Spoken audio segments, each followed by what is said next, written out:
Good morning guys! Ito nga, panibagong buhay at panibagong bakbakan na naman dito sa barko. Pang 4 days na namin sa aming Transcruise. Yehey! Malapit-lapit na rin yung konti na lang. Konting kembot na lang at matatapos na ang Transcruise. Kaya nga ito, nagmamadali na rin ako at kailangan ko pang kumain kasi ay nako, half sea day na naman kami.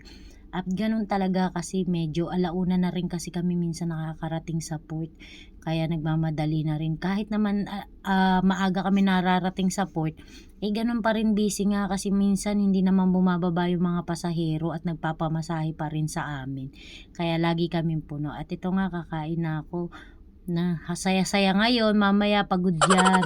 Pero okay lang kasi mamaya Other day. lalabas ako.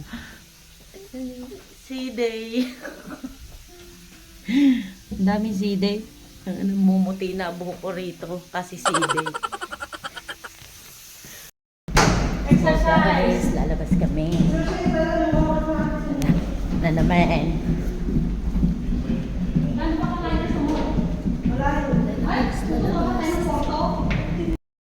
Yan guys.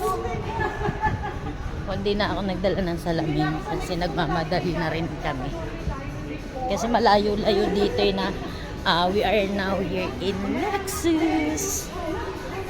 Yan, Lexus. And nandito kami sa Lexus. Ay, shush. At ito nga, palabas na kami ng port at kailangan pa naming mag-bus. Kumuha na rin kami ng map. Hindi ko na kinuhanan kasi medyo mahaba-haba tong video na to. Kumuha kami ng map para may guide kami. Aba, iba pa rin, baka mawala. Ito nga, nasa bus na kami. Dami-dami rin naming kasamang pasahero. Kasi pwede naman kaming sumabay sa bus na kasama namin yung mga pasahero. Wala namang problema yan, libre naman yan. Sila lang talaga ang magbabayad, kami hindi. Syempre iba pa rin. At pagbaba namin, ayan na, napakainit pala. Diyos ko, kung alam ko lang, sana nagdala talaga ako ng salamin at sombrero.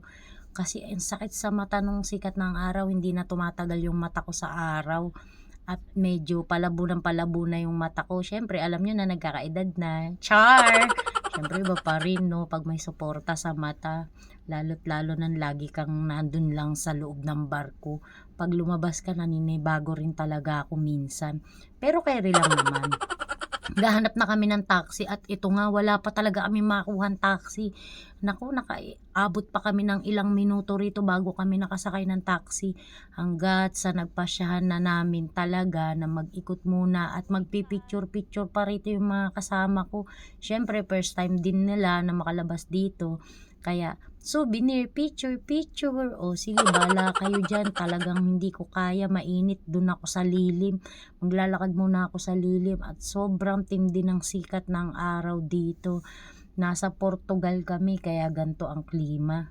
Hindi sila parang wala pa yatang winter dito. At bumalik kami dun sa may babaan ng bus dahil nga wala kaming makuhang taxi. Anong petsa na?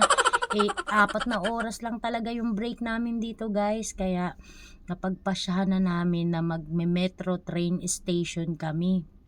Pupunta kami dun sa station ng metro. At nagtanong-tanong na rin kami. Syempre, pagkasama mo talaga si magtanong, hindi ka maliligaw. Yung map din kasi hindi rin namin masyadong maintindihan. Kaya puro kami tanong-tanong dito. Kung saan kami bababa, kung saan na kaming station, ano bang dapat naming sakyan, ilan ba ang bayad. Dami naming tanong talaga sa lahat ng madaanan namin na local. Talagang nagtatanong kami at ito nga tinitignan na namin kung saan kami bababa kasi hindi talaga namin makita kasi iba yung pangalan nasa ibang station pala kami at yung nakalagay sa map iba rin naman ang pangalan kaya hindi namin maintindihan. Kaya sinabi ko sa kasamahan ko na itanong mo nga ulit habang tinitignan ko tong mapa nila rito kung saan ba talaga tayo pupunta. At nako, mahirap ng maligaw, no guys, dahil sa 4 na oras lang at wala pang taxi, mahihirapan talaga kami. Maliban na lang sana kung nag-taxi kami, kaso susugal kami ngayon at magme-metro kami. Kaya nilaban na namin kesa naman anong oras pa bago kami makapunta dun sa gusto namin puntahan. Finally, nakasakay na kami ng metro at Diyos ko, ang ingay-ingay talaga namin dito. Kasi nagtatawanan kami na pakiramdam namin. Nandito lang din naman kami sa Kalaw.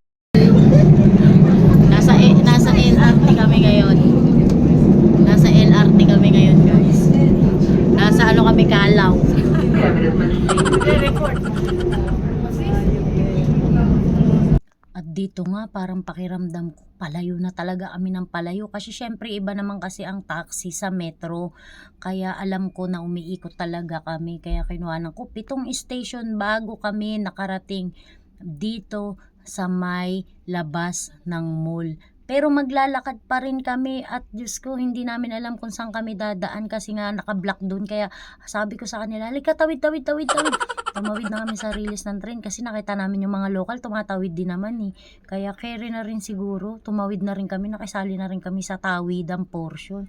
At ang layo-layo pa pala rito ng lalakarin namin. Siguro mga 5 minutes lang naman papunta dun sa mall. Mali lang kami ng dinaanan dahil dito kami sa kabila, dapat doon kami sa kabilang side dumaan. Kaya ito nga at nagmamadali na kami dahil anong oras na rin. Naubos yung oras namin kakahanap ng taxi at kakaantay dito sa may metro nila.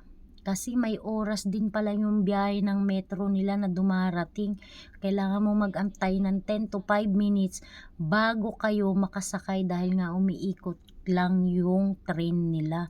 At ito po, nakapasok na rin kami sa mall. Siyempre, isa lang naman ang pupuntahan ko rito. At malamang, bilihan lang na palong-palo ng pasalubong. Siyempre, mga t-shirt na pwede nating ipambahay sa Pilipinas. Yung maninipis. Kaya ang tinatakbuhan ko lang talaga na bilihan ng pasalubong dito is yung store na pinakagusto ko yung Primark. Nagtanong na rin kami kung saan banda rito yung Primark para hindi maubos yung oras namin kakahanap sa store. Pero finally, ako pa rin yung unang nakapansin dun sa store kasi nga malaki nga yung store dito ng Primark sa may Lexus, sa may Portugal. At nang makita ko, nagmamadali na rin ako at pinasok ko na. Hindi na rin ako nag-video sa loob kasi sobrang laki talaga ng ng shopping center dito ng Primark. At bumalik na kami sa barko. Sobrang pagod na rin ang kalalakad. Kumain na rin kami, hindi ko na rin kinuhanan sa KFC kasi ako pa nga yung nahuli dun sa pagsha-shopping kasi nga magbabayad pa ako. At hanggang dito na lang guys. Bye! Thanks for watching. God bless!